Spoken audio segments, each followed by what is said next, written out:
বাংলাদেশের ইতিহাসে বোধহয় এমন ঘটনা ঘটেনি। মানে জোড়ায় জোড়ায় গ্রেপ্তার হয়ে কারাগারে এবং তাদের এখন বিচার শুরু হয়েছে এবং খুব আলোচিত সব মানুষগুলো খুবই পরিচিত।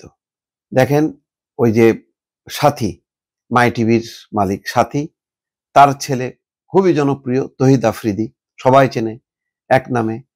অন্যদিকে হাজী সেলিম, খুবই নামকরা মানুষ, ধনী মানুষ, বিশাল ব্যবসায়ী। তার ছেলে সোলাইমান সেলিম, সেও সাম্প্রতিক সময় আলোচিত। এখন এই দুই বাপ দুই বেটা, তাদের আজকে একটা রিপোর্ট বাংলা ট্রিবিউনে যে দুই বাপ দুই বেটা তাদের দেখা সাক্ষাৎ হয়েছে। এইটা নিশ্চয়ই দেখেন, বলছেন যে 10টার দিকে আদালতে হাজির করা হয়, এরপর আদালতের হাজতখানায় রাখা হয়।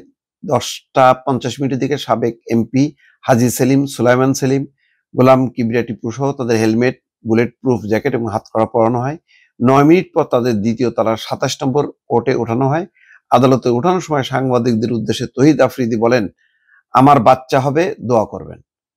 ওই যে সে বরিশাল থেকে অ্যারেস্ট হয়েছে, মানে তার স্ত্রী প্রেগনেন্ট, সেই কথা বলতেছে। যে বিষয়টা হয়তো হালকা করার চেষ্টা করছে। দায়িত্বরত পুলিশ সদস্যরা মাথার হেলমেট ও বুলেট প্রুফ জ্যাকেট খোলেন। পরে কাঠগড়ার সামনে অংশে চলে যান নাসির এবং তহিদ আফ্রিদি। দেয়ালের কাছাকাছি নাসিরুদ্দিন সাথী এবং তহিদ আফ্রিদি, বাপ বেটা।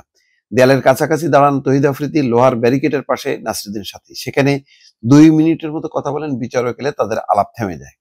আর 11টা 2 মিনিটের দিকে বিচারক এজলাসে ওঠার পর শুনানির দিকে মনোযোগ দেন। মিরপুরে হত্যা মামলায় তাদের গ্রেপ্তার দেখানোর বিষয়ে নাসিরুদ্দিন সাথীর নাম ধরে ডাকেন। তখন নাসিরুদ্দিন আইনজীবী বলেন, আমার বিরুদ্ধে কি অভিযোগ আমি সেটা জানি না, আমাকে কেন গ্রেপ্তার করা হবে সেটা তো জানা আমার অধিকার, আমার এই বিষয়ে কোনো তথ্য জানতে পারিনি। যাই হোক, এই বিষয়টা ইশারায় কথা না বলতে পারার কথা বোঝান হাজী সেলিম। হাজী সেলিম কথা বলতে পারেন না অনেক দিন থেকেই, কিন্তু তার দাপট দৌরাত্ম্য ঠিকই ছিল এবং তার বদলে তার ছেলে সুলাইমান সেলিম, সে এমপি হয়েছে। এটা বাংলাদেশের ইতিহাসে আমি প্রথমেই বললাম যে মামলার মেরিটকে আমি জানি না। এই হত্যা মামলাগুলির তেমন কোনো গুরুত্ব নেই, কিন্তু গুরুত্বটা হলো এই যে এই মানুষগুলো নানাভাবে বিতর্কিত, নানাভাবে তারা স্বচ্ছ সুন্দর ব্যবসা বাণিজ্য করেনি, রাজনীতিও করেনি, বরং লুটপাট, ক্ষমতার ব্যবহার, চ্যানেলকে ব্যবহার করা। নাসিরুদ্দিন সাথী, প্রচুর অভিযোগ যে তারা একটা ক্রাইম, একটা সেকশন চালু করছে। ওই ক্রাইম সেকশনের গাড়ি নিয়ে মানে লেখাও থাকতো সেই অনুষ্ঠানের নাম, এবং বিভিন্ন জনকে হুমকি ধামকি দিত এবং তাদেরকে ব্ল্যাকমেইল করে টাকা পয়সা আদায় করত।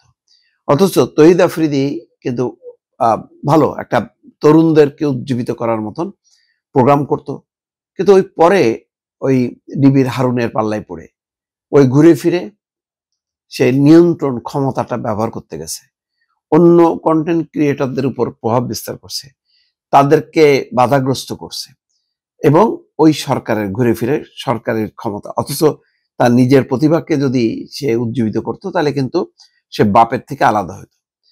অন্যদিকে হাজী সেলিম, আইরে দখলদার কাকে বলে, বুড়িগঙ্গা দখল করতে করতে শেষ, জমি জমা মানে কয়েকশো বাড়ির ঢাকা শহরের মালিক, মদিনা গ্রুপের মালিক। একটা ভালো ব্যবসায়ী হিসেবেও দাঁড়াতে পারেনি, ভালো রাজনীতিবিদও হয়নি। তার ছেলেও তাই। নষ্ট রাজনীতির কারণে যখন নাকি আজকে ক্ষমতা হারাইছে শেখ হাসিনা, তখন এখন দলে বলে ওই চ্যানেলের মালিকরাও ঢুকছে জেলে, আর রাজনীতির এই মাফিয়ারাও ঢুকে এখন এক জায়গায় হয়েছে, বাপও ধরা খাইছে, ছেলেও ধরা খাইছে। এইরকম ঘটনা বাংলাদেশের ইতিহাসে আর কখনো ঘটেনি দর্শক।